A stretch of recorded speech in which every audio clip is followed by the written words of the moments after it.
All right, here we go. It's time for Live Long and Podcast. Star Trek, the original series, the Corbomite Maneuver is over and has been since 1966. But we're just getting started here on Live Long and Podcast. We're here to talk about another original series episode, a classic, the first season episode that we've covered here on the Ted Trek 60s Rewatch podcast series. I'm joined tonight by my father, Ted Mater. Hi, Dad. Yep, I'm here. He's here. And we're joined by Jody Simpson. How are you doing, Jody? I'm good, thank you. That's good. Normally, we have Jeff Mater along with us. Apparently, he's out for the count. He's hurting. He's had a rough day, so You probably had to watch too many of those Trek movies. yeah, maybe we wore him out with the Trek movies. Yeah. We're also been going on the Deep Space Nine rewatch series, and I think that the gravity of it is starting to hit Jeff that we're going to be doing this for the next 3 years. So Easily. yeah, so maybe he's looking to get out of one. But hey, I'm here to talk about the original series. I'm here to talk about Star Trek. Before we get into this episode, there was some. Dad, can you ask Mom not to do dishes right now? She's off the dishes. And not to use the sink. Basically, Yeah, I'm out of here. she's gone. she's like, you don't want me to do stuff? Good, I'm out of here. Yeah. Right. Okay. So there was some news today that there's a new Star Trek show coming out called Star Trek Strange New Worlds, which is kind of a spin-off of Star Trek Discovery that's going to follow the crew of Captain Pike and Number One and Lieutenant Spock before these events of what we consider the original series. Jody, I kind of already briefly talked to you about this, so I know how you feel. But I'm gonna. Dad, does that excite you at all? Do you want to see a new Star Trek show with Captain Pike I heard adventures? the new guy who's going to be the captain in this show is none other than 45 Donald J. Trump.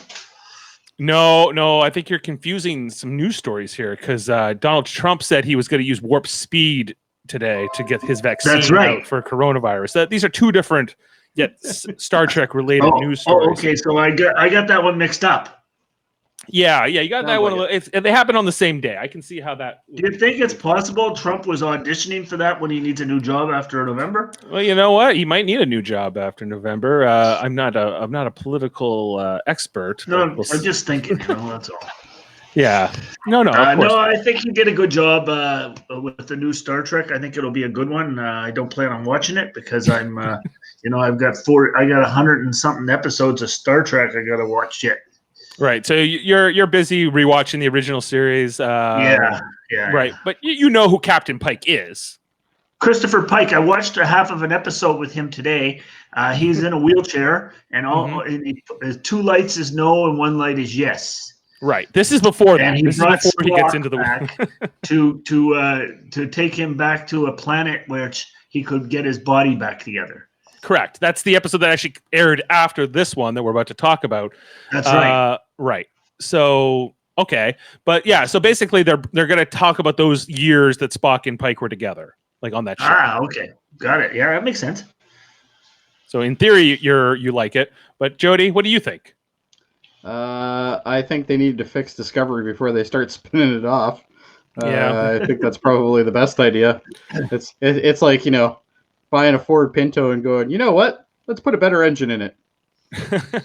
Well, I'm mixed on it because I think that the guy who plays Captain Pike is really good, but I think that the guy who plays Spock is not good. So I don't think overall it's going to work out. But hey, I think CBS All Access needs to reevaluate how they're dealing with Star Trek. Yeah, I think CBS, as a corporation, has to kind of reevaluate how they're doing with Star Trek. But that's neither here nor there. We're here to talk about a time when CBS, Viacom, they weren't involved. This is back when NBC and Desilu Studios were making Star Trek. And we're here to talk about the Corbomite Maneuver, which is the 10th episode of the original series, the first season. But because we were having this debate last week, it's actually the second episode they produced. It's actually the first episode they made out. There's kind of 2 pilots. And this is the first pilot beyond that, or the first episode beyond that was made. Although it aired 10th in the order. So there's some interesting things to note from that, just as they were kind of figuring out what the show was kind of going to be. Mhm. But Dad, why'd you pick this one? Is it just because the alien looks like Mitch McConnell? And you well, that was one of the reasons, and I used to call that guy Hootie Sealy, and I had his picture on my in my office. Right. That alien guy, not the real alien, the mask, yeah, the puppet. Yeah, I The used to have a puppet picture one. of him on my wallet and in my office. Oh, I figured okay. if I was ever going to meet an alien, he would look like that guy. You carried a picture of this guy in your wallet?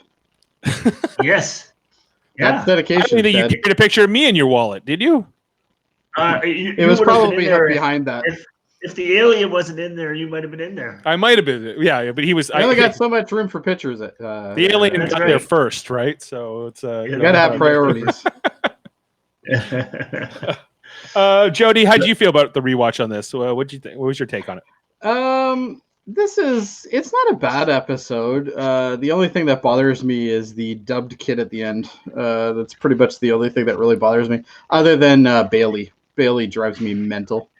But past that, it's a good episode. It's easy to watch. It's not a terrible episode by any stretch of the imagination. Yeah, we got to talk about Bailey because I didn't remember Bailey, and I guess there's a reason. Oh, the minute I saw him on screen, I'm like, this is the episode with that asshole. That's the first thing I thought of. Yeah, and the kid at the end that you mentioned, actually, well, the real Baylock.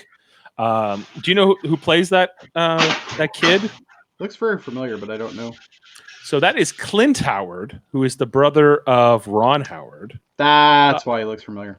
And he's been in a ton of Star Trek. He's been he was in Discovery in like I think the first season. He was playing in Orion. They brought him back to play a bunch of roles. Yeah, so I guess. Oh, I knew he was around Star Trek before. Like this wasn't the only thing that he's been in. But the dubbing is just terrible. Well, he didn't do his own wording. Yeah, it wasn't Clint Howard's voice. No, clearly, yeah. But you can tell like the lips don't line up, and some of the words aren't even gestured. So the dubbing's pretty bad. No, it's like Clint Howard's father, Clinton Howard's father was an actor as well, and he kind of got them their first acting gig. So like Ron Howard got to be on. What was that show with Andy Griffith? With the Andy Griffith show, right? Well, yeah, he was on Andy Griffith, and he was in MASH, and Happy Days. Happy Days, of course. Obviously, he's known for that. Right, but so I guess this was. Whoa! What's going on? That would be your brother Jeff Mader. I thought he was not feeling it. I thought he was out for the count. He just filled up his glass with ice and he's going downstairs. So I think he's getting into the rum. Oh, maybe we'll see him. Anyway, the other interesting thing is that's McCoy's first ever episode. Right. DeForest Well, it was. Kelly. Yeah, DeForest Kelly. As mentioned, this was the first one they produced after the pilot, which DeForest Kelly wasn't in. So he's kind of figuring out his character in this episode. We see that DeForest Kelly as McCoy. It's not much off though. Like it's pretty close. His relationship with Kirk is not quite what it will be for the rest of the show. Yes. They're a bit more adversarial, and I think this is, and they don't have that same dynamic quite yet. But yes, I think especially when he's like it's red alert and McCoy doesn't tell him until he's. This is sorry, I don't mean to interrupt you. This is one of the only episodes. It just kind of came to my mind, so I had to say it. This is one of the only episodes that I've actually done through this entire series where I actually took notes, because like literally I got like 10 minutes into the show and I'm like, oh, there's so much crap I got to remember. All right, go back. So I'm just keeping up my notes here. Anyway, sorry. Well, just from that whole point of like this was the first episode they did after the pilot, even just the way this episode opens. Right, because it starts on the outside of the ship, and then we kind of go into the bridge, and Spock's like kind of speaking quite woodenly. And they're talking about they've been on an assignment for 3 days of observation, and mapping photographs, doing space mapping. They were mapping, yes, space mapping, just taking pictures of space. Uhura's in her yellow outfit, which only happened for 2 episodes, and then why is that? Okay, so I can explain this. I can absolutely explain this. I knew you were going to ask me, Ted, so I even wrote it down because I wanted to make sure. I was all over that. All right. So she was originally assigned as command, so therefore she was wearing the yellow. They later Yes. changed her. They later changed her role to be in operations. So that's the reason why. Because realistically, she's the communication. She's in charge of communications. So it wouldn't be a command thing. It would actually be operations. So I think it's something that they kind of did and then went, oh, this doesn't make any damn sense. I think it also had a lot to do that Nichelle Nichols looked better in red than she did in gold. I actually did a little bit of reading last night because I'm like, okay, well, maybe there's more to this story. The only thing I could find that referenced it other than that stuff was the fact that I guess the producers were a little pissed off because they had so much gold in the scenes whenever they were showing shots of her in the background. So they wanted to kind of offset her color to Kirk's color. Mm-hmm. Because I guess they were planning on doing a lot of shots where the two of them are in the same frame. Right, and she would be in the background. Yeah, and if you notice later on in the episode, they have McCoy standing beside her the whole fucking time. He's doing nothing, but he's just standing there. But, the contrast? Yeah, I guess for the contrast of the color. Mm-hmm. But anyway, that's the only thing I could find, and it was from like an old interview, and I don't even know. I don't even think I wrote down who the credit was to that, but anyway, I knew you were going to ask me that, so I actually wrote it down. I was all over that. Well, you can just tell, even the way the Spock's like uniform looks, the collar on his and on I think on Sulu's, and all the costuming doesn't quite look quite right. They're trying to figure it out still. Yeah. The costume was a little baggy, a little bit baggy. It doesn't quite fit quite as well because what they had to do was they had, to put like the ears onto Leonard Nimoy. They have to put that shirt onto him like after, right? And they had to put like a little zipper here on the side so they could open it up and put his head through it. So they it took them a while to kind of get that nailed down. Well, and Roddenberry was notorious for not having wrinkles in outfits. So the fact that this actually got past all that was pretty impressive considering when you look at Spock, it looks like he's on like hobo day. He's like, oh my God, all my uniforms are in the laundry. I have to wear the big one. That kind of thing. Roddenberry had this weird obsession that nobody in the future would have to iron shirts anymore because he hated ironing his shirts. Yes. So the fabric was wrinkle free and it was always tight fitting. Yeah. Maybe that's why there's that new item they're advertising on TV. Yeah, there wasn't a lot of fat people in Star Trek. Not yet. Not at this point. Or on TV in general. I couldn't be in Star Trek in the 60s. You could be an alien. You could be an alien. I could have been. Yes. Thank you for pointing that out, Ted. Yeah. But as they're going along here in space, they get stopped by a big spinning Rubik's Cube. That's true. I have it down as space dice. But okay. I think that's a multicolored die. Sure, that's it did look like a big dice. We got to talk about the reaction going on here though, because they see this and they figured out that this thing is kind of blocking their way, and no matter what they do, it's going to block them. So they go to red alert, which at the time wasn't called red alert, but just alert. It's just an alert, but the red lights are flashing everywhere. And then they show you scenes like inside the hallways, and everybody's just kind of like da, da, da, da, da, da, da. Like there's no real urgency at all. And then it goes to the sick bay where Kirk is doing his, I guess, physical exam or something, and they got him like pushing steps on the wall, right? But pushing one in, one out, one in, one out. Well, it's funny because I have written down McCoy looks at red alert, figures out what's going on. Sulu already broadcasted the alert. Jim takes his sweet ass time to respond. That's what I actually have written down. Yeah. Well, exactly. It's so true though. He did it. Literally, he's like, I got time to go responded. change, and I got time to go do this. It's like. He's like, is there any danger? He's like, no. He's like, I'll change. Well, and if you look at like in the later episodes, they're a very inquisitive bunch. So the minute something like that happens, they're all up on the bridge looking at the fucking viewer, and they're all like, it doesn't matter what's going on. They drop what they're doing and they get up there, right? So it's interesting to see. And obviously, even though this is episode 10, it was shot as episode 2. So. Does anyone notice too that when Kirk goes to change right after he gets the initial report, and then he goes to his quarters to get his shirt, and then as he's leaving, like they play this music, he's like, "I'll meet you on the bridge," and it's like, "Da da da da." Oh, yeah, it doesn't fit. Yeah, I'm like, why? He just said he'd meet you on the bridge. It's not like he said he killed your. It's almost like that music should have played when they went to Red Alert, but they didn't, and then they're like, "Oh shit, we still got to use it." Right. And so even that, like they were still even learning how to use the music. Yeah. Yeah. Yeah, So well, it's, you got to remember that's an early episode. yes, Yeah. for sure. Yeah. Right. Yeah. Just these things I noticed how they it wasn't quite polished yet. But the other thing is, Jim's also walking around. He's walking all over the place with his bare chest, and he's just walking around. Nobody's even paying attention to him.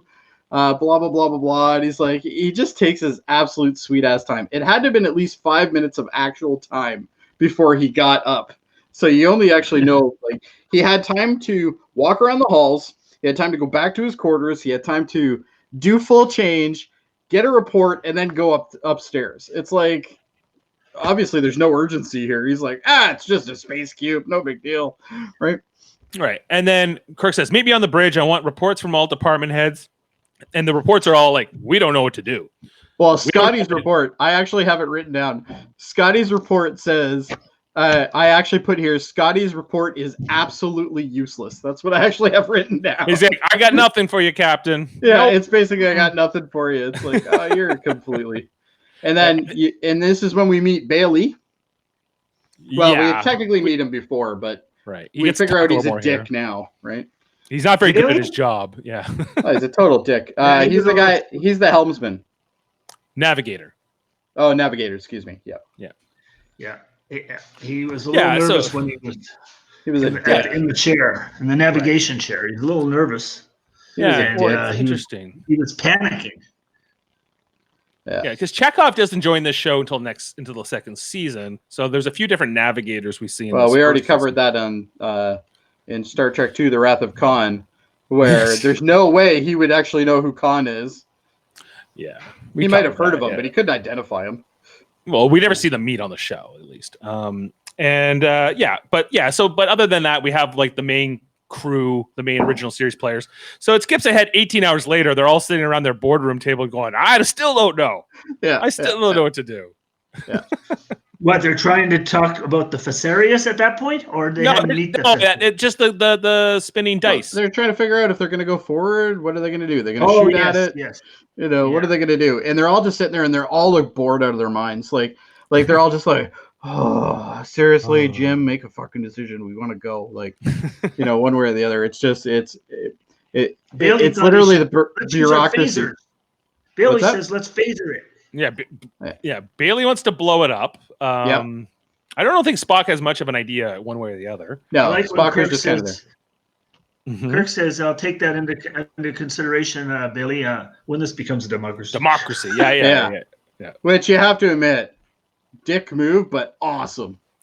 Yeah. So what happens? Bailey's They eventually try to get away from the cube. It's emitting radiation, so they eventually blow it up. But it's now a danger. I said that in like 2 sentences. This went on for a while. Oh, fuck, this was a while. Yeah, for sure. Oh yeah. You're just waiting for them to get away from This was cube. like was like Star Trek 3 credit scene long. And Mr. Bailey almost was too late. Mr. Bailey's a dick. Anyway. Bailey's not very good. Yeah, so after that's over, they destroy it, and then they start running battle drills because Kirk's like, no, we need to like be prepared, and we got to start running things again. He was walking around bare-chested earlier doing a red alert, and everybody's just like, da da da da da da. It's like, obviously he saw the shit is wrong. Like, figure it out, do it right. So there's this whole dynamic where it's constantly McCoy's telling Kirk he's too hard, he's a mean boss to his guys, and he should be nicer to them, right, and not push them too hard because they're getting overworked. In particular, Bailey, because apparently navigation's a tough job. That's what McCoy says. Well, whatever. So while everybody's is going nuts on the bridge, running these drills till they get 100% efficiency, we got Kirk and McCoy sipping on, I guess what's whiskey or something in their quarters. Yeah. There's this whole sequence though too, where like Yeoman Janice Rand shows up to give him like his salad. Yeah. Right.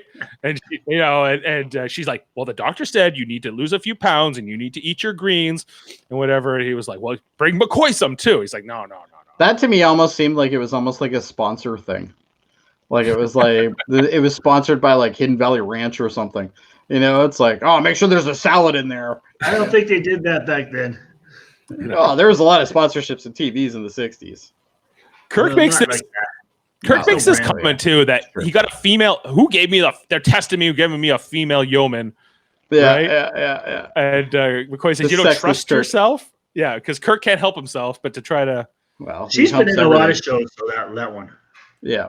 Well, that's Grace Lee Whitney, yeah, and she's comes back. Her character comes back a bunch in Star Trek, Oh, and yeah. she's in the movies here and there. She probably did like 30 or 40 episodes of Star Trek. Wasn't she the one that killed the guys on the transporter? Yeah, in Star Trek 1, the Star Trek the first Yeah. movie, she kills the guys on the transporter by accident, and then she's the guy, or she's in Star Trek 6. She's serving on Sulu's ship. She's on Sulu's ship. Sulu's like, "Fuck, I have to have her." You know, all she does is kill people. Yeah, because she's the one who asks Kill people Sulu, and serve salad. That's all. after Praxis blows up, she goes, "Sulu, do we report this?" And she goes, "Are you kidding?" What are you, fucking new? You've been around for how long? Right, but Anyway. basically the role of the yeoman is to be the captain's assistant, right? That's her job. Yes, yeah. It's essentially that. She brings him coffee later on in the episode. She heats it up with a phaser to show her versatility. Yeah, she heats it up with a phaser because I guess she couldn't heat it up the other way. Right. But he says, "Don't worry, I would never do that. I'm married to the Enterprise. I only have room in my heart for one girl, and that's the Enterprise." Yeah, but we know that's. But what's interesting, which I don't know if the audience knows when they watch this, we've already blown through like 30 minutes of this episode because there was so much stale shit, right? Like there's a lot of stale scenes in this. By the time they actually get to the actual ship, which I can't remember the name of, the Fesarius. Yeah, the thing that looks like a big coronavirus. It's called the Fesarius. Yeah, Fesarius. Yeah, it looks like a big coronavirus thing going on. By the time we get to that, we're already like 40 minutes into the show. Like there's only like 10 minutes left to wrap it all up. Right, and it's a great moment too when that thing blows up to be so huge, especially in the new remastered effect. The remastered one looks really good. I actually went back because I'm like, because I'm watching the remastered ones. But when I go back to the original one, even the original one looked cool. It certainly wasn't as nice looking and not as sharp, but it still looked neat. Yeah. It looks like they blew up something though, like they put something under a microscope and made it look like that. Right. But it was still pretty cool. Because it's this moment where like the Enterprise is dwarfed by this giant thing in space, and it's kind of like, I think it just from a science fiction standpoint, it's awesome. But you mean the Fesarius? Yes. Fesarius, yes. Yeah. Yes. So there's a scene that happens where they're talking about going over to the Fesarius, right? Are we at that point now? When they beam over to it? Yeah, they're going to beam over to it. No, we're not at that point yet. No, this is when they first meet the ship, right? Oh, that's right. Okay, we still got a little bit. This is one of the best parts of the show. It was almost like when Frankie Gorshin was running in the slow motion. It was when the ship was trying to pull away and the crew somewhere down in the ship kept going from side to side. Yeah. Yeah. Well, look at my camera. Oh, there we go. We're back. My camera couldn't even track that, but yet they did it on a 60s show. Amazing. Yeah, no. What happened? This big thing shows up, and it's like eventually Baylock starts to speak. He's like, "I'm gonna blow you all up, and you're a primitive race. You destroyed our probe. We hate you." Blah blah blah.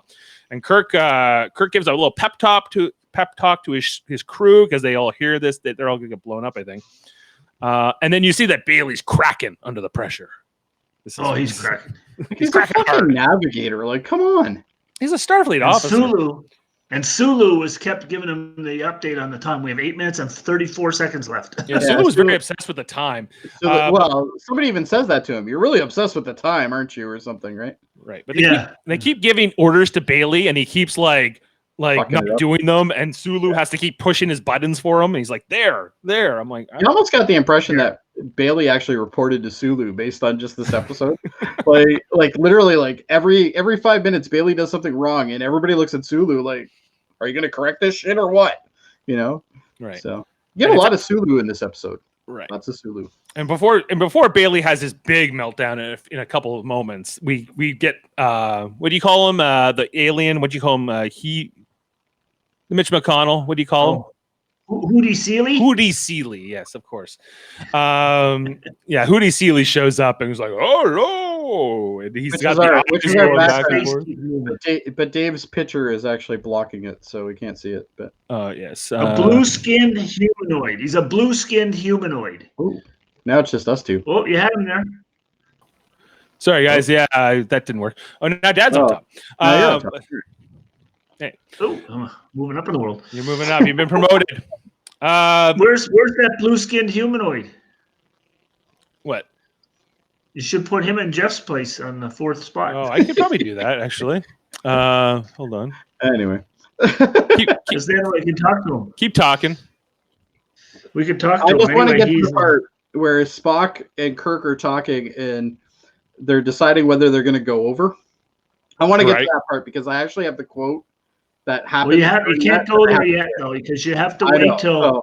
You have to wait till there's a big part coming, which is called the episode's name. The Corbomite Maneuver. Yes. Here we go.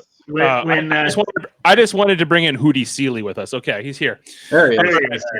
Yeah, he's joined us for this. And anybody who looks at that, even if you're in the 23rd century or if you're in right now, would know that this is not a real thing. Like, come on. Well, they had him moving with some distortion, though. Well, that's because Spock like hacked in or something and finally Yes. got like a visual of him, which doesn't make any sense to me, but whatever. He's like, Spock basically, pardon me, Spock basically hacked their webcam. That's what he did. Yes. Yeah, he did. Right. I'm going to get a visual, Right. Captain. Don't you worry. We're going to get But it was the wrong one. But yeah, so Spock says to him, we're kind of effed.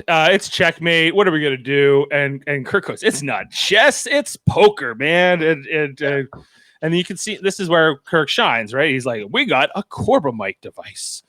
It's gonna blow it all up. You try to blow us up, you're gonna die. It's not in our record banks, and so he cuts it. That if you shoot energy at it, it'll shoot whatever energy back at you. Yeah, you'll be dead too if you try to destroy it. It's basically a mirror thing. Yeah. And no one ever knows about it but the starship captain. Yeah. Right. Yeah. Yeah. Right. So it's an interesting play. Jody Seeley, I love that. Anyway, sorry, I just noticed that you titled it. Yeah. Well, yeah. It's just like, it's a great Kirk moment. It's a great Kirk just being like, a maverick cowboy move to try.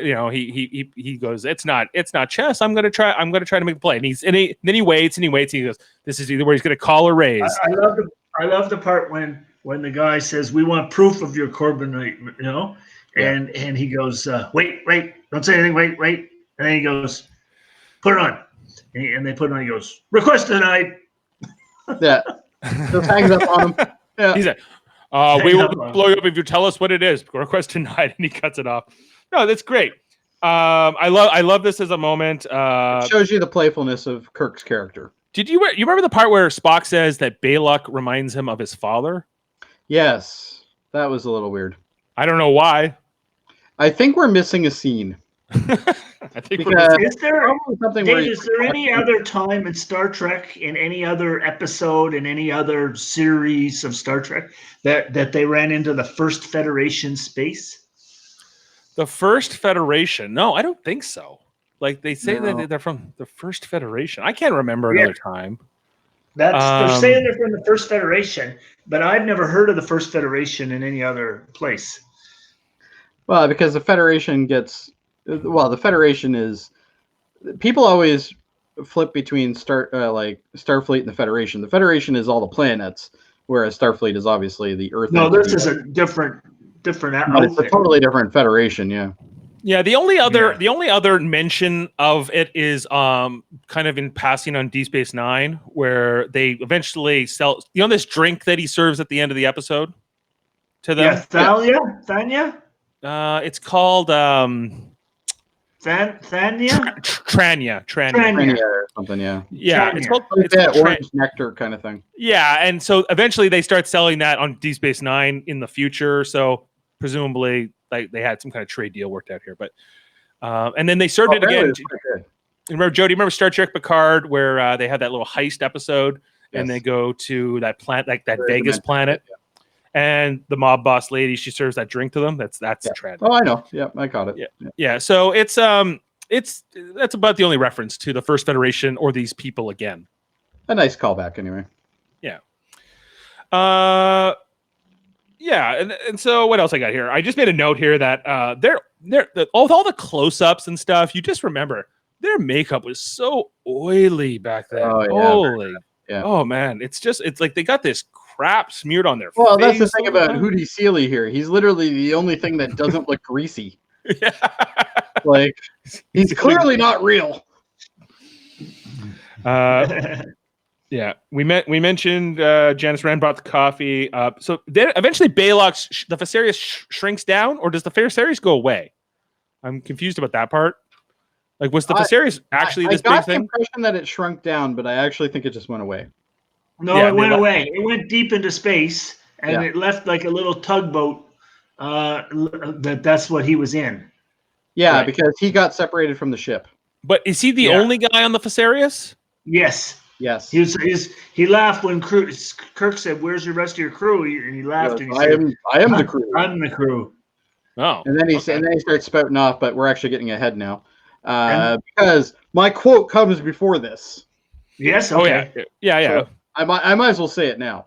So there's a scene where Spock and Kirk are talking about going over, and Spock goes to him and because Kirk's like, I think we should just go over there or whatever. And Spock's like, has it ever occurred to you that there is a certain inefficiency in constantly questioning me on things you've already made your mind about?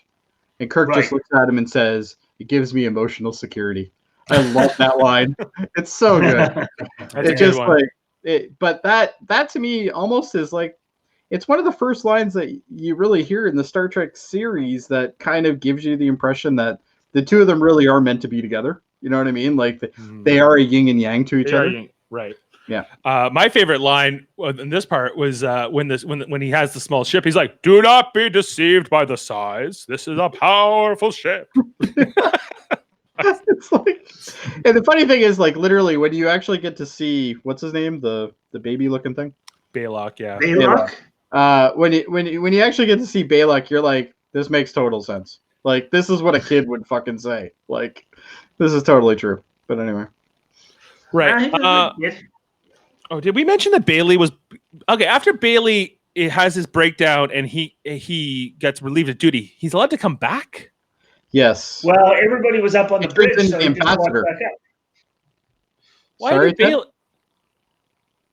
I didn't catch what Ted said. I said everybody was on the bridge. He wasn't under house arrest, so he just came back and no one was there. They just kind of like walked by, and he's like, "Hey, Yeah, and he's like, "Hey, up. yeah." Right before they think they're gonna die, he's like, "Can I come back?" And he's like, "Sure." yeah." And then he's already had obviously a stress related breakdown. Not only has he been allowed to go back to work, but then he's sent on an away mission shortly after this because they eventually break away from their little tugboat after a long time. Again, it takes way too long for them to break away. But this is consistent with Star Trek anyway. Like, this is always a Kirk thing. Like, Kirk's like, That's "Oh, when you all had the an guys emotional were going breakdown? back and No forth problem." on the wall. It's the same thing with that other episode we watched the other day, where it was like, they're like, "Oh, you tried to take over my ship. Now we're gonna work with you." It's like, what? Like, that's not rational. Yeah. So they eventually break away. This disables Baylock's ship, right? Or at least it seems to. I guess it's a It ploy. wasn't really disabled, I don't think. No. No. This whole thing was a ruse. It was a whole big ruse. Yeah. I think he pretended it was broken to see what they would do. It turns out that every alien is just lonely. He is, because he had no one else on the ship. Well, what But does Kirk say? now, Yeah. he has Bailey. Right. What does Thank Kirk say God. earlier in the episode? He says, like, there are no unknown things, just things that are yet to be understood or whatever. Well, and it's something he says something along the lines of like our biggest thing is we fear the things that we don't understand or the unknown or something like that. He's like, we got to stop doing that, Well, basically. Yeah. Right. What are we here for? Yeah. Well, Right. that's your 5-year mission. A 5-year mission to explore strange new planets. To seek out new life and new civilizations. Yeah. I'm with Kirk in his rationale. After they disable the ship, they said they're going to beam over. They take Bailey and McCoy as mentioned. Although McCoy questions going over there and he shoots him down. But then you remember this is like an early episode because he goes to Scotty. Scotty, get the transporter ready, right? And Scotty goes, okay. And so they're setting up Bend that's over, one of Scotty's boys. jobs. Tight over there. It's tight over there. They have to crouch down. They have to get like really low. They wrote that into the Well, story. yeah. And then as soon as Yeah, they landed, they got they could crouched walk down. like one Yeah. foot, and it was fine. Well, yeah, they get there and it's like they don't have to crouch If- down. Why did you make If they walked 1 foot ahead, then they were perfectly fine for the height. Yeah. Yes, exactly. I think Scotty screwed them on that one. Now, was it just me or did nobody actually refer to Scotty as Scotty in this episode? Just referred to him as He's not. They don't really refer to him as anything, as I can remember. I don't think he's Yeah. even referred to as by I think he was name. referred to once and it was by Scott. Because in the end credits, he's referred to as Scott. Yeah, I guess. Yeah, it's too early for him to be. He's not like a Scott. main character at that point, yeah. He's just a. We don't even know anything about him really at this point. You could tell that Spock was relatively new because he was very stern, more stern than he normally was. Yeah. So he relaxed it a bit after. Well, Dave and I have been fighting over episode numbers for the last little while because I go based on when they were released, not when they were made. Because No, and I'm with you, and I agree. Yeah. It's when no, and you did say that, and that's fine, and I'm not arguing that. But it's interesting to think that this was actually episode 2, but they didn't release it until episode 10, right? So it's you Right. definitely see the intricacies that later It's on. kind of like the old Star Wars thing. The first episode of Star Wars is actually number 4 or 5 in the series. Yes, yeah, and then they killed my childhood by changing the order. Okay. Yes, that's right. No No regard for it. We've kind of touched on all of this stuff, but like, did you want to talk any more about Clint Howard as Baylock? Fucking freaky as fuck. I just like this trend. And I'll tell you right now. Really bad teeth. Yeah, Bad really teeth. Yeah, really bad teeth. Creepy dude, like beyond creepy. But this is also a guy who's been in a lot of shit. Like, this is obviously one of his first. Why did they have to dub him out though, Dave? Why do you think that was? Because he was like a 5-year-old kid, and they wanted somebody to do. He was very young in this episode. He would have been probably maybe. I think he's a midget, isn't he? No, it's Clint Howard. No, Clint Howard is a normal sized guy. Do you know who he is? It was a midget. No, it's not a no. No, it's a kid. It's like a little kid. Oh, really? Yeah. Yes. Oh, I thought that guy was like in his 20s and he was a midget. I don't think the teeth were real. I think that's something they put in. But because Clint Howard looks like he's a normal looking dude. Here, let's qualify that. Here, let's just take off Hootie Seeley here for a second, and we'll bring in Clint Howard in there. This is what Clint Howard looks like today. That's not a really good representation of him, though. Right. What else? There he is again. That's more representation of him. He's been in a ton of stuff. He's been in a lot of things. Yeah. I guess that's one of his earlier roles when he was on the Andy Griffith show. And he's younger there than he is in Star Trek. Correct. Well, we got to figure this out now, guys. I'm gonna have to figure out Clint Howard here. Hold on. I'll Do get you to have a the picture bottom of of Clint this. Howard when he was in Star Trek? Oh, probably, yeah. Yeah, I can find you a picture of him on Star Trek. Hold on. So he was born in 59. This episode was 7? It's not a great photo, but you can sit it here. 66. It was made. Yeah. 66. So that would have made him he was 7 years old in this. Yeah.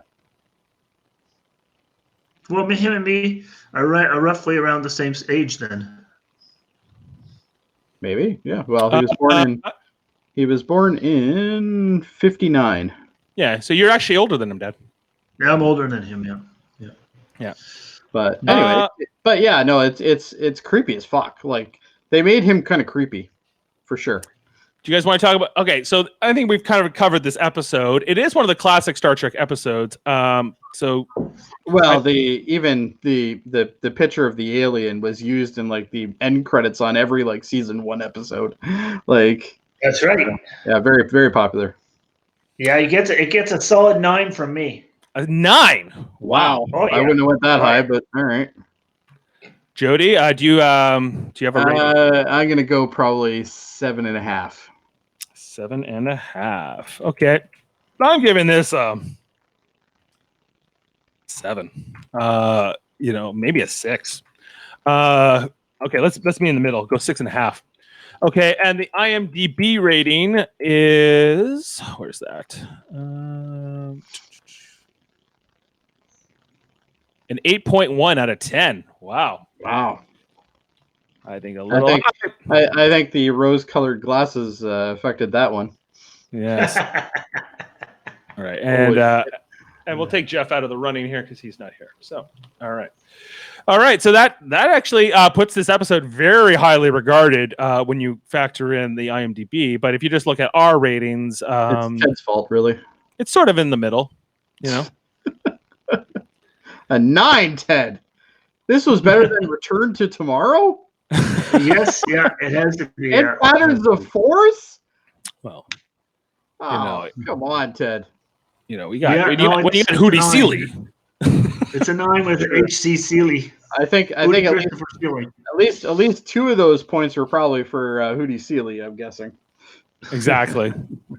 Okay, well, I think that covers the episode. Is there any final? Probably the fastest one we've ever done. Well, yeah, Jeff's not here to slow us down. Oh, I see. That's what it is. It's a speed round.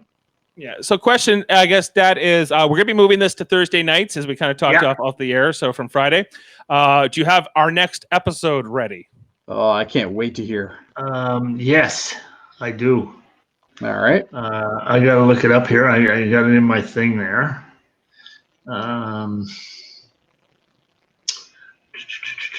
Hold on. Do you? No, I gotta. You didn't know we were doing a show, right, Ted? Oh yeah, you know. But just tell me what it's about. I can maybe help you out. Tell us what it's about. We can probably find it. It's about Kirk and his away team showing up in a planet with the Yangs and the this Combs. one. The Yangs and the Combs. Yes, I know the one you mean. Okay. Is it the Omega Glory? I think it is the Omega Glory. Yeah, it's called the Omega Glory. It's a season 2, episode 25, according to Okay. So that's the one we're doing next. Yes. First aired March 1968. That's the one where they read off the Constitution. Oh. Yes. I am not looking forward to this one. No, I'm not looking forward to this one. I don't remember liking this one. Well, you can give it a low rating. Oh. Well, we'll see. I'll try to be objective about it as best I can. Somebody ruined our rating system. Yeah. I'm just kidding. All right. We're doing the Omega Glory next. I want to thank everybody for coming on the podcast tonight and watching wherever you are. Make sure to thank Hootie. Oh no! And of course, Hootie Seeley. Hootie Seeley is literally the star of the show. Like he's the guest. He's our guest panelist. Yes. He doesn't talk much though. No, he's very quiet. What do you mean, Jody? We'll destroy you in 10 minutes. Anybody who's watching, make sure to subscribe, like. We need all the support we can get, especially subscriptions on YouTube are helpful. Likes on Facebook, all that kind of good stuff. Make sure to do that. You can use that. You can also come back here to Live Long Podcast tomorrow, where we'll be covering the 7th movie in our Star Trek movie rewatch, which is Star Trek Generations, the first movie with Jean-Luc Picard. So I'm looking forward to talking about that. We are a bit on hiatus over on the Super Mater Brothers podcasting channel. We just finished up Survivor season 40. So if you haven't watched Survivor season 40, we have a whole bunch of podcasts you can watch there, as well as Westworld season 3 if you're looking to binge that at any point. Anything else I've mentioned? Oh yeah, D Space 9 rewatches on Tuesday nights. Make sure to check that out too here on Live Long and Podcast. All right. Thanks, Dad. Thanks, Jody. Okay. And you have a great night. Live long and podcast and long life. Have a good one, everybody. Hey, guys.